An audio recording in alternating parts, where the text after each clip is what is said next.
आज भाई एक बहुत बढ़िया कमेंट आया कि मैंने ये पढ़ाई-लिखाई वाला रास्ता छोड़ दिया और मैं अभी हाथ का काम करने लग गया। अब हाथ का काम कौन-सा ये तो नहीं बताया उन्होंने, लेकिन ये काफ़ी हिम्मत का काम है और आगे चल कर के उनको खुशी होगी। फिर मुझे याद आया कि ये जो हाथ का काम है ना, बहुत कम लोग हैं जो इसको रिस्पेक्ट की नज़र से देखते हैं, पढ़े-लिखे लोग। तो एक बार क्या हुआ कि मेरा छोटा भाई उसको शास्त्रीय संगीत का बहुत ज़्यादा शौक था और उसके दोस्त थे 2 सरदार जी। वो दोनों ही बीए में म्यूज़िक था उनका और एमए संगीत से करना चाहते थे।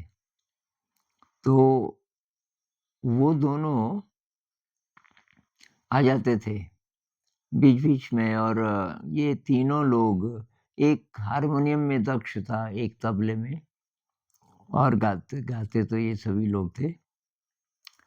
तो एक दिन क्या हुआ कि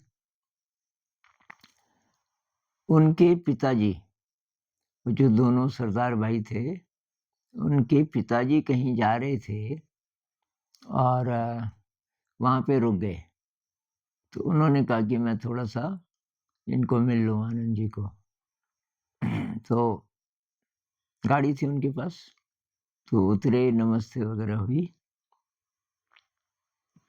तो वो गुरुद्वारा में गाते थे। उनके पिताजी बहुत बड़े गायक माने जाते थे और उनके साथ तब ये दोनों जाते थे। एक हारमोनियम बजाता था, एक तबला बजाता था। हारमोनियम तो शायद पिताजी के पास भी होता होगा और बहुत फ़ेमस उस शहर में बहुत फ़ेमस थे। तो फिर ऐसे ही बातचीत हम कर रहे थे और सड़क के दूसरी तरफ ये दुमंजिली एक इमारत थी काफ़ी बड़ी और वो उसको देख रहे थे बहुत ध्यान से।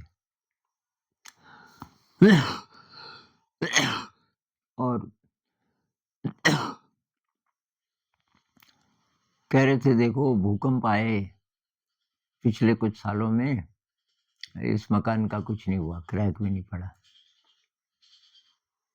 तो मैंने कहा इसी मकान पे क्यों है आपका फ़ोकस? तो कहने लगे कि ये मैंने बनाई। ये जो बिल्डिंग है, इसमें मिस्त्री मैं था। और कि और भी थे और बताने लगे उस शहर में कहाँ जो बिल्डिंग्स हैं वो मैंने बनाई। तो मैंने कहा अच्छा आप मिस्त्री भी थे और फिर ये गाते कब से हैं? कि गाता भी बहुत पहले से हूँ। लेकिन मेरा ये शौक बहुत ज़्यादा था, ये मिस्त्रीगिरी का और ये इससे पैसा भी काफ़ी आ जाता था और मेरा शौक भी पूरा हो जाता था। फिर बाल-बच्चे हैं तो ये भी देखना पड़ता था पैसा। तो मिस्त्रीगिरी से कि अच्छा पैसा आ जाता है। अब ये जो गुरुद्वारे में जो गाने का है ये तो रोज़-रोज़ मिलता नहीं और ये मिस्त्री वाला काम कि ये काफ़ी मिल जाता था मुझे। लेकिन धीरे-धीरे मैं गाने भी लग गया और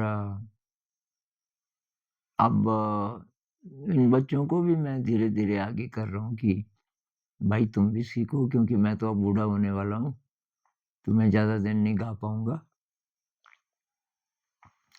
तो एक दिन मैं उनके घर गया, तो वहाँ चक्की चल रही थी अंदर, आटे की चक्की थी और ये जो 2 भाई हैं, इनका बड़ा भाई, वो था, वहाँ चक्की चला रहा था। तो थोड़ी देर उनसे भी बात हुई, तो उन्होंने कहा कि यार अब पढ़ाई-लिखाई में तो मेरा रस था नहीं। अब मैंने सोचा ऐसा मैं क्या काम करूँ, जिससे कि मेरी रोज़ी-रोटी भी चल जाए और मुझे अच्छा भी लगे और सेवा का भी काम हो। तो मुझे कि ये काम बहुत बढ़िया लगा चक्की वाला इसमें ये रोज ही थोड़ा-थोड़ा राशन आ जाता है, तो पैसे नहीं लेते थे। जितना राशन पीसना है उसका कुछ पोर्शन वो ले लेते थे। तो कि ये अनाज तो डायरेक्ट ही आ रहा है और अपने घर में है, कोई प्रॉब्लम नहीं है और एकदम आत्मनिर्भर है। तो इस तरीके के पता नहीं कितने केसेस हो सकते हैं।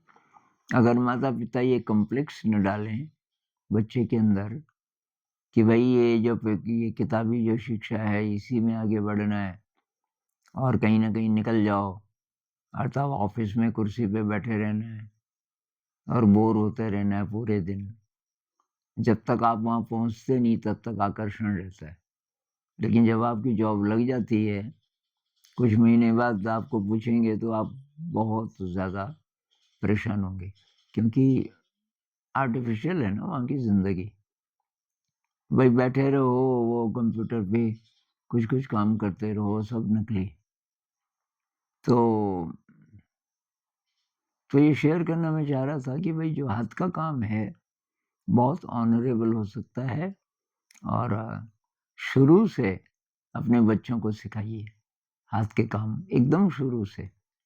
पढ़ाई-लिखाई में भी देखिए, कोई बहुत ही बढ़िया है, उस लाइन में भी निकल जाएगा, कोई बात नहीं। लेकिन ना निकले, तो हाथ के बहुत काम वो सीख चुका होगा, ऐसा परिवेश दीजिए उसको, अपने बच्चे को। इस पे और बात करेंगे। नमस्कार।